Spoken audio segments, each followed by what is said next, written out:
Hey guys, it's Stephen and Crispina with you. Thanks for joining us again on Deep Dive, and this time we're talking about the budget because the announcement came out, and I called it a good year budget because it was like so good, and there's even more stuff being given out throughout the year. Yeah, aside from the goodies though, Yep. there's a lot of serious work that happens between now and the end of March. The budget kicks off a series of plans and changes that each ministry will start to implement. So they have to have it approved That's in right. Parliament, etc. Yeah. And we want to find out what's going on. So, in fact, we're going to speak to many of the folks who work behind the scenes, many of the politicians there. We're going to kick things off today with someone who really needs no introduction. She's Miss Indranee Rajah, Second Minister of Finance. Hello and welcome. Thank you. Thanks for having me.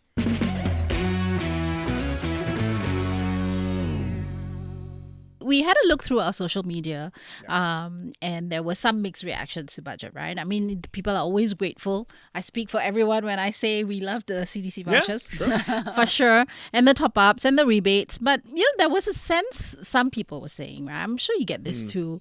Maybe this is kind of short-term solution, right? There might be some longer-term infrastructural costs, which are, baked in, like transportation, utilities, etc., slow wage growth. I'm sure you get those questions too, about we still feel that it's expensive, stuff is expensive. How do you guys normally respond? You have to ask yourself, what is the budget?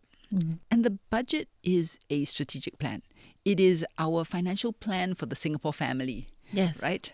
And MOF has to think about the family as a whole. And when you're thinking about family, the most important thing is first immediate needs. And so there's this whole section on tackling the cost pressures. So your CDC vouchers come under that, your utilities come under that, and all the various forms of help. And that's in the immediate and shorter term because that's where people feel the pain. Yeah. But if you look carefully at the budget, you can see that it also positions us for the future. So immediately after that, Prime Minister talked about advancing our growth frontier. And there were three strategies to that, right? There was the digital and innovation. There was growing the enterprise ecosystem and then investing in our infrastructure. And some of that is like really, really long term, including the coastal resilience and securing our future energy needs like nuclear, for example. So then after that, there was the whole social part where, talking about seniors, long-term care, helping the vulnerable, helping those with disabilities. Then there was the whole part about sustainability and how, we have to develop the infrastructure for the nation, like transportation and so on, but at the same time have green living.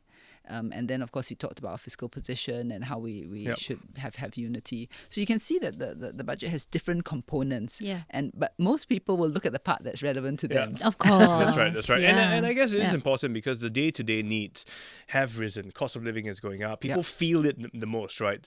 So addressing the immediate needs is important. You've touched on many issues, but one that is most pronounced, of course, has to do with families. Yes. And we're encouraging more families. You would know this very well, being in charge of, we've talked to you about this before, our population, we're struggling to have more kids, So now there is a push for larger families.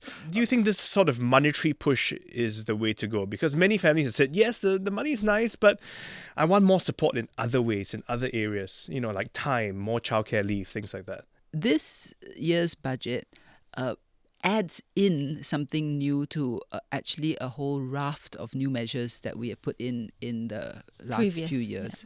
And every budget builds on the previous one. So we are really embarked on this journey in late 2020, early 2021, having conversations with Singaporean parents. And we realized very quickly that top of mind concerns for them were obviously costs of raising children, time. Time is a currency. It's the shortage there. Preschool, childcare, and I think being able to get away from the work-life balance part. So if you look at what we've done in the previous budgets, we enhanced the baby bonus cash gift. Then we enhanced the child development account. Then we gave a little signal by saying that paternity leave we're going to increase, but voluntarily first, 2 weeks, additional 2 weeks, but soon to become mandatory. And then we also extended the unpaid infant care leave. Then the big piece came last year when we said that we're going to make the additional 2 weeks of government paid paternity leave mandatory. And on top of that, the shared parental leave. Shared parental leave is the big one in terms of giving parents more time with newborns. So it's 10 weeks of government paid shared parental leave, 6 weeks this year, and then additional 4 weeks next year, so 10 weeks. And when you add it up together with maternity leave, paternity leave, that would be about 30 weeks leave in total. Then we turned our attention to the large families. Because having dealt with all of those, just even trying to get them to have the first and the second one, the feedback that came to us was that, well, having children is expensive. And then when you add on the third child, the fourth child, it's not just, one child exactly same amount of cost. Actually, the cost can expand. That's right. So we were trying to work out how to do that. And that's why this year's budget has the large family scheme. Yeah, that was interesting to us. I mean, we talked about this before because the average household size in Singapore is quite small. It's 3.1, right? Which is basically like 2 parents, a child. Most of the people we speak to say 2 that's their threshold. So you think this these incentives for larger families more like a reward for those who think, or really incentive? No, it's neither. It's not meant to be an incentive, nor is it meant to be a reward, because you can't look at it that way. If incentive is like, I give you money and then out pops a kid. It cannot work like that, Never. Well, if you give enough money, maybe. No, I don't think so. Somehow. Never enough money. Are you kidding? And reward also seems to be the wrong kind of signal. It's really support. Meaning that if you would like to have a third kid, government's here to help. And we've got your back and we're giving you extra help. Right. And it's designed such that the third kid is the charm, right? When the third kid comes along, the third kid unlocks that additional CDA first step grant. So it's at 5,000. It's 10,000. Then 10,000. you can level up to 4. And it's not just to be used only for that child, but for the other children as well, because CDA can be used for your siblings. Because otherwise, it'd be very odd, right? The third child comes along and says, I get 10,000, and then the rest of you you're the 5,000 group cannot. The idea was the 10,000 is for everyone. Then the 5,000 additional Medisave grant, the mother can use that for pregnancy, etc.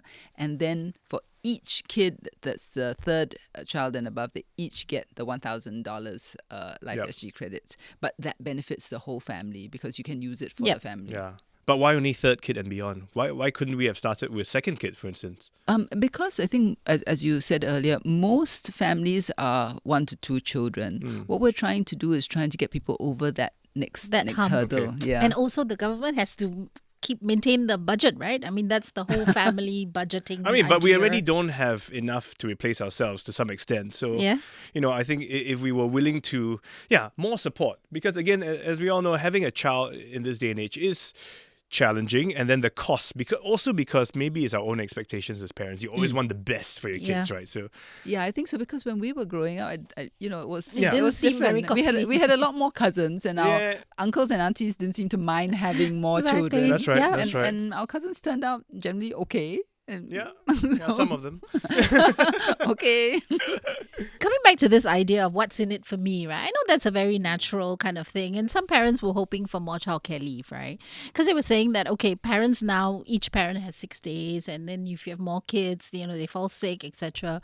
But help us understand, so, adjusting this lever cannot be easy because you're now talking about workplaces, right? You're talking about employers. You're not just talking about the parent with leave. Yep. Yeah, so maybe you can share a little bit more about people who are expecting more leave, for example. I fully understand that. But don't forget, we've just made a very major move with the shared parental leave of 10 weeks. Yep. PM announced that last year at NDR, right? And for the employers, that's like, huge step for them. They need time, not just to recover, but obviously to put in place the processes to adjust. Because if somebody is out of the workplace for, let's say, even 3 weeks, 4 weeks, 5 weeks, and if one parent takes the full 6 weeks this year, or one parent takes the full 10 weeks, the company is stuck. They need to find somebody to replace and to cover. So the employers told us, we had extensive discussions with Singapore Business Federation as well as SNEF and they said that the employers would really appreciate a bit of lead time. Okay. So after taking on board their feedback, we split it into 6 and 4 rather than putting it a full All 10 in, as we wanted to. But having done that, I mean, if you're going to load them up with childcare, additional childcare on top of that, then they'll be like, but who's in the office left to work, right? Yeah. So we're like, okay, one step at a time. So I'm not ruling out additional childcare, but I think we have to think quite carefully about that. Okay. Because I'm not sure whether you've noticed, but there's something else happening right now in the workplace where there's a pushback in other countries to work from home, to the whole work from home thing, everybody back in the office. Yeah. So you get this sort of pendulum swing. It's almost in other countries as though it's reached one end of the swing and it's coming back. And in Singapore, we try to avoid these wild pendulum swings. For us, rather than work from home, we're saying flexible work arrangements, which can accommodate other types of work arrangements, not just working from home. Yeah, flexibility really is key, I think, for many families. If you can, Absolutely. manage the way you work, Yeah. you can manage your family so much better. Which brings us... But you need to take into account the employer's viewpoint. Yeah, so it really depends on that whole relationship with your employer, the type of job you do. Some jobs we know clearly you can't be a nurse and work from home, right, in a sense. Yes, although what has happened is they have managed, I think it was Tan Tock Seng that managed to implement flexible work arrangements for the nurses. So I think they work certain shifts and then they're able to take time off. So you can do it provided you have good HR, good job redesign. Yeah, so... That's something that requires a lot of investment in terms of planning and deciding that we are going to go this way. Yeah. I mean, is that something where, again, the government could step in to say, get more organizations thinking about this route of flexibility? Because right now, for some, it's either you do or you don't. Yeah, that's why Ministry of Manpower worked together with NTUC and the employers to have the tripartite guidelines. So the tripartite guidelines came out last year, and it's really sort of guidelines helping the employers to think about how to implement flexible work arrangements and also requiring them to consider any requests. I mean, they can still say no, but you must have a good reason for saying no. It's very hard. I mean, I have friends who ask for flexible work arrangements, and then the whole process of getting them there is still work in progress, right? It's still very so we've tough. got to figure out how to be able to be productive at work, productive at home, and make sure that companies have enough buffer. Yeah. Because if somebody's taking time out, somebody has to cover, unless that person is really efficient from working from home. People always make fun of our low TFR. Yep. I wanted to ask you, of all the tough cases you had as a lawyer when you were practicing, this must be your toughest case. The unsolved case. Well, Trying to- other cases a lot easier because you can say this is the rule, you haven't complied, here's the penalty, right? But this is different. This is like encouraging, nudging, exhorting, being supportive. But I think that if as a country and as a society, we're much more supportive of families and understanding, and the parents who are employees also, work things out with the employers, it would be so much better. And what government can do is start with the policies that signal that, hence the shared parental leave, hence large family scheme, etc. Because you're really telling society at large, families are important. And actually, you think about it, they are. Put the money aside. Families are the ones that, they're the ones we love. They're our biggest cheerleaders. When we have problems and when we have difficulties, we go to them. And they're also the ones that make it all worthwhile. And it begins at home, because if you don't have a happy home, a happy family, then so many other aspects of your life suffer as well. Yeah. Even especially in the workplace. So let's talk more about work, because that is often a concern, especially for older workers or those who are saying, great, I've got skills future, there's all this money there. But sometimes it doesn't seem to be the right choice. I'm not sure what I should be taking on. I'm not sure what are the jobs of the future. And I'm not sure if I learn this now, whether 2 years from now it'll be irrelevant. Yeah. So is there a way to better support people who are in this position? Yes, I think that's one of the reasons why we're looking also at better career guidance. Because the idea behind career guidance is to empower people to take charge of their career choices. I mean, you don't know what you don't know, right? Yeah. So one day you may lose your job and then you want a new job, but you don't know with your current skill sets what may be relevant. It always helps to talk to somebody, whether it's a HR professional, whether it's somebody from NTUC or whatever, Yep. just to get a sense of what's out there. Then once you know what's out there, then the next thing is, what amongst that do I like? Then if I like this, do I have the skills? And if I don't have the skills, how can I go and acquire the skills? So you need to go through that thought process and work out, what suits for you. I notice a lot of emphasis on the Singaporean worker in this budget, and rightfully so. I mean, you as a government, you have to care for the lower wage workers, the middle guys, and also, the people who are professionals, PMETs, and then finding that there are new shifts now that they maybe cannot cope with. What is the government seeing about job displacement, for instance, or skills gaps that's making this quite urgent, for us to be invested in? It's really the pace of change. I mean, if you look in the last decade, in the last 10 years, it was digitalization.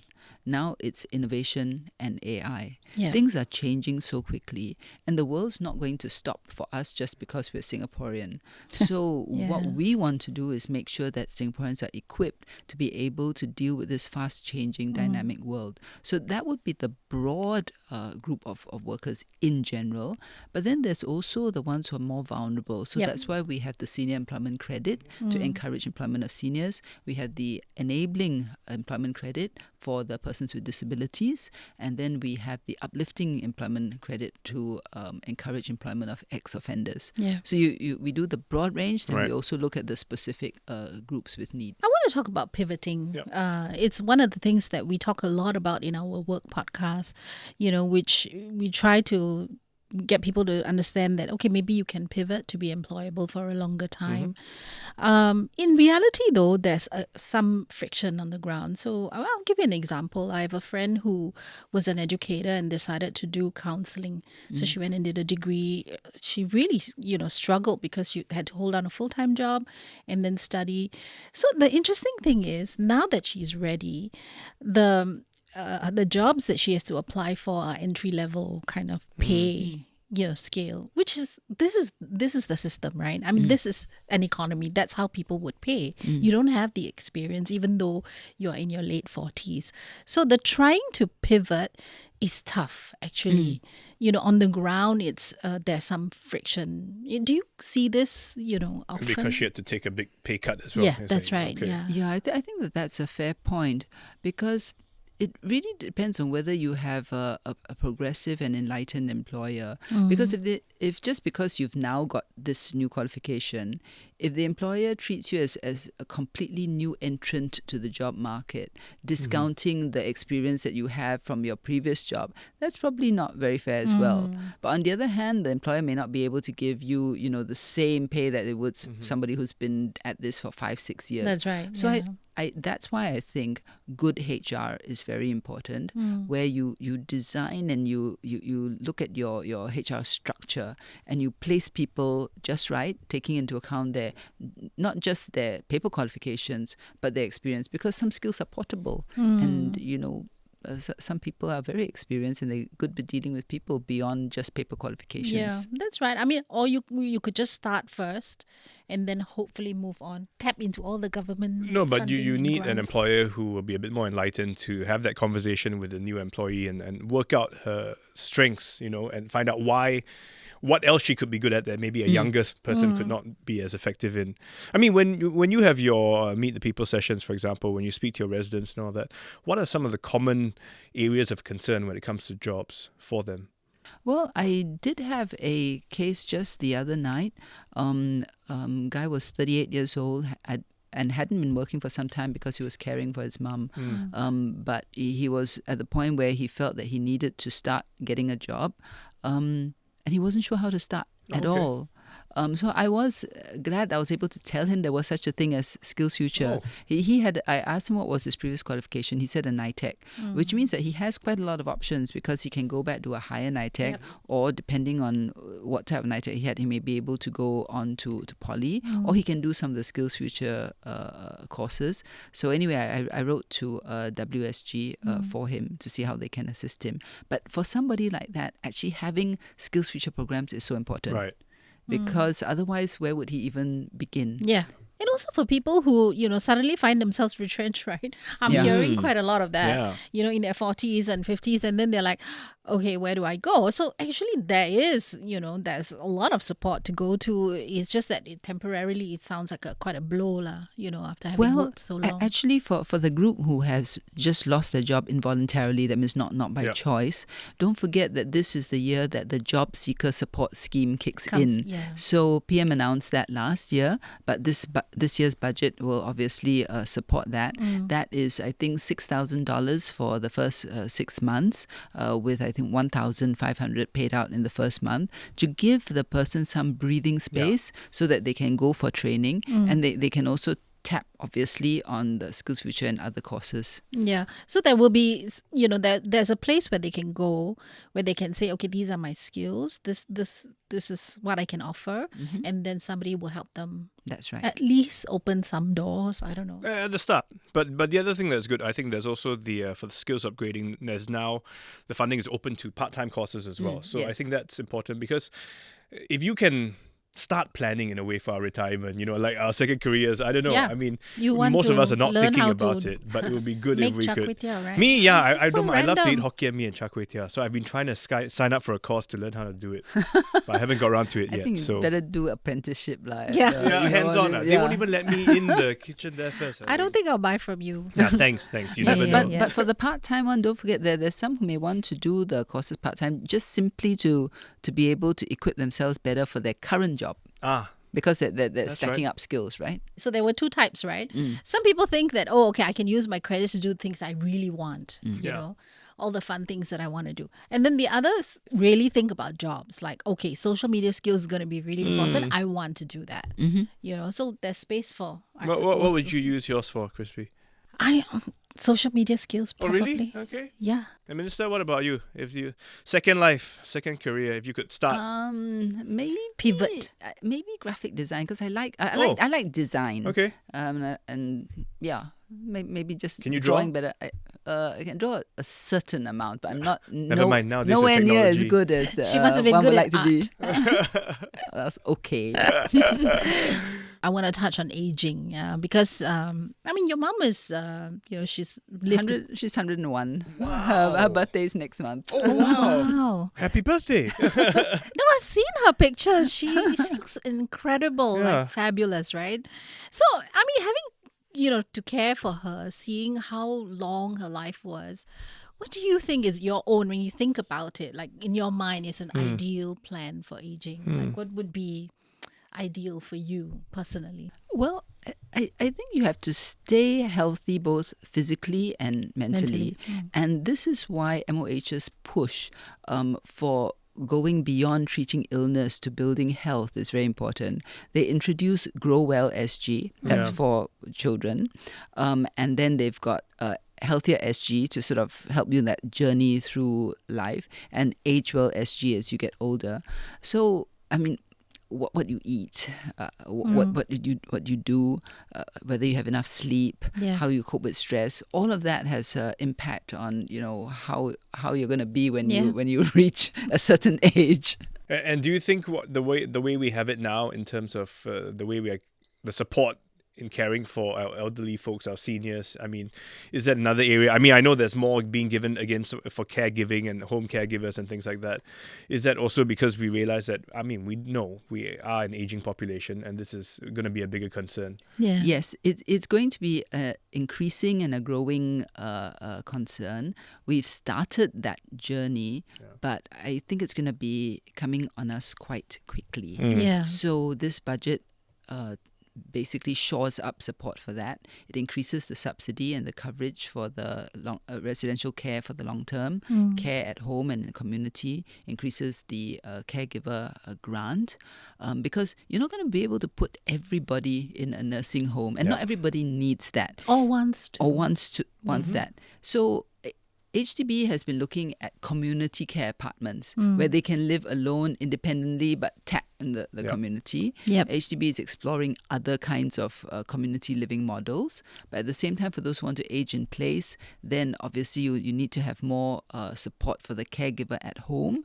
And in the HDB estate, or if you're living in private property, your amenities nearby, there must be stuff that you can do, whether it's exercise equipment or for walking or whatever, so that you basically can enable yourself to have a healthy lifestyle. Yeah, I would like to stay in a place with fellow old pals. Yeah, okay. I'll see you in how many years? I don't know whether you remember that series, Golden Girls. Yeah. It was fabulous, perfect, but right? but they didn't seem old, right? Yeah. I mean, And they didn't seem like they needed money too. Although I thought to myself, I would be scared to be in that home with them, So they just look too, never mind. Yeah, too scared Another of the story for women. another They day. had, the grandmother was the cute She's one. the best. Yes. She's the best. You have any last things you want to say about the budget? I mean, having seen through so many budgets now. Well, I think this budget, what makes it extra special is that many of the measures were designed with input from Singaporeans. This was part of the Forward SG exercise. And this Budget 2025 gives voice to Singaporeans' aspirations, and it also positions us for the future because, as PM said, we actually are in a new paradigm. The geopolitical situation is changing. The economy, world economy, innovation, AI, that's changing the face of how you do business. And with this kind of changing backdrop, you have to make sure that we are well positioned to go into the future. And that's what this budget does. It positions us for that. So giving hope, giving inspiration, and just telling Singaporeans, it's okay, don't worry, we've got your back. I'm pretty sure he's thought about it as a long-term plan. So we know in the next few years, other things will kick in to support what we started on this journey. Yep. Okay, well, thanks so much for coming in and speaking with us and sharing your thoughts on this. For those of you listening in and you have any thoughts to share, any feedback, please jump online and let us know as well. We do love to hear from you. Yep. Thank you. Thanks, folks, for listening. We'll be back soon. The team behind Deep Dive is Stephanie Ang, Junaini Johari, Saya Win, Joanne Chan, and Hanida Amin. We'll see you next week. Bye for now. Bye.